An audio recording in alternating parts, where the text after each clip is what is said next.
nga n'okuziika kwa muganda wa Pallaso Humphrey Mayanja tekunnabeerawo. Ssaawa zino wenjogerera Pallaso baamutadde dda ku ntandaalo olw'ekikolwa ky'akoze wakati mu lumbe lwa muganda we. Kwaniriza nnyo wano ku SMX Media nange mu SMX wano tubeera ne updates buli lunaku buli kiseera. Story ogira bwe tugikolera esinga okubeera ekikulu nti stories zaffe tuzikonvertinga ne zibeera nga ziweuka data aleme kubeera ng'agenda mungi. Kankusaba subscribing onigene ku notification bell eyo tojja kubeera nga missing updates naddala nga zino.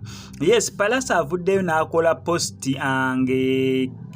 actually post Pallaso gyavuddeyo kubeera ng'akola byebyo ebyaliwo olunaku lwali lwakumeka olunaku lwali lwakutaano mukulu Davido lwe yajja mu ggwanga erya Uganda era bw'atyo n'aperforminga mu kubeera nga performinga Pallaso ne Davido baali baakola dda oluyimba so bafuna opportunity okubeera nga baluperformingira oluyimba olwo eri bannayuganda naye Pallaso kijjukiro olwokutaano ekiro ekyakeesa olw'omukaaga muganda waabwe omukulu Humphrey Mayanja lwe yafa. So eggulo lwonna kwabadde kusaasanya amawulire ga Humphrey engeri gy'abadde afudde. Leero olwa Sunday Easter Monday laba Pallaso waagenda afuna essimu ye n'apostinga ebifaananyi ku kyaliwo olunaku olwokutaano ng'ali ne Davido ebifaananyi ng'ali ne Davido n'ateekako byonna by'ataddeko. Ekintu ekyo tekisanyusizza abakungubazi, tekisanyusizza n'aba social media in-laws n'abantu bonna okutwaliza owamu olw'ensonga nti Pallaso post gy'akoze ebadde ekwasaganya ku mbeera yaliwo vibe yaliwo ng'ali ne Davido mu kifo kya ye mbu okukungubagira muganda we. Naye abantu ab'enjawulo bavuddeyo kubeera nga bakomentinga ne bawa views zaabwe oba opinion zaabwe naddala ku post omukulu Pallaso gy'akoze. Kanti kusomeremu kawo osobole owulira obusungu abantu bwe balina. Ono bamuyita Darling Nwagi agambye I think he died. Yavuddeyo n'agamba ku post yennyini Pallaso gy'akoze yina opinion ye ng'agamba but I think he died before Davido.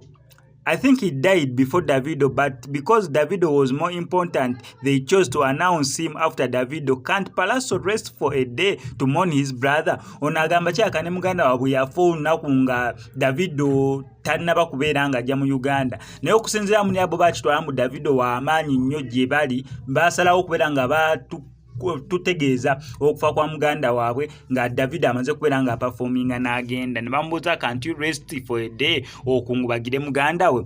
Ono Silas yagambye if I were you Pallaso I could first pull down this post. I mourn my brother then the rest follows self-respect. Mono ye yandisoose kubeera nga eno post yennyini Pallaso gyakoze agijjayo n'asooka akungubagira muganda we. Ono Kivumbi yagambye mukwano tukyali mu kukungubaga totutamaate. Ebadde posto n'Abudala ye n'agamba but can't you hold your phone for a day or 3 days after then bury your brother? Okitegeera ono yagamba si mu bubi naye tebinyuma. Agamba mbu artist Pallaso yandirinzeeko posting ebyo eby'amasanyu ebyaliwo ne basooka bakungubagira muganda waabwe paka mu kumuziika. Ono Fifi yagambye lino ebbina lyonoonya olumbe lwa muganda waalyo. Bannange tuli mu kisiibo ebigambo osobola okubisoma ebyo. Ono Tina yagambye you even get guts of posting kyokka nkerebwe Pallaso ompangudde. Yatuba nkerebwe kitegeeza ki?